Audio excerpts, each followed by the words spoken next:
তো সবাই কেমন আছেন? আশা করি ভালো আছেন। আমি একটু ভালো নাই, কারণ আমার ফুল ভিডিওটা দেখলে হয়তো বুঝতে পারবেন যে আমি ভালো নাই কেন। কত সুন্দর দেখেন তো, আস্তে আস্তে হাঁটতেছিলাম, বেড়াইতেছিলাম, এর মধ্যে এমন একটা ঝড় আসলো ভাই, আমাকে উড়াই নিয়ে চলে যাচ্ছিল। ভাগ্য ভালো, যদি আর একটু যদি থাকতাম এখানে তাহলে উড়াই নিয়ে চলে পরে লাস্টে ভয় পায় নিচে নেমে চলে আসি।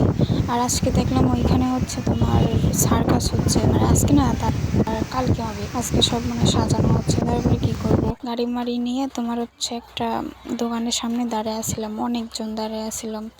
থাকতে থাকতে ওইখানে অনেকজন কথা বলতেছিল, কথা বলতে বলতে মাঝখানে আমার মনে পড়ে কি রে, আমার পায়ের তলে কেমন যেন লাগছে। আমি পায়ের তলে দেখি যে অনেক পানি হয়ে গেছে, কি যে কষ্ট। লাস্টে হালকা একটু সিট দিছে, আবার গাড়ি নিয়ে বের হয়েছি। সারা রাস্তায় ভিজতে ছিল, যদি এইখানে না বেতে আসা, যদি রাজবাড়িতেই বেড়াইতাম আমি, তাহলে হয়তো এত কিছু হতোই না, অনেক মজা করতাম।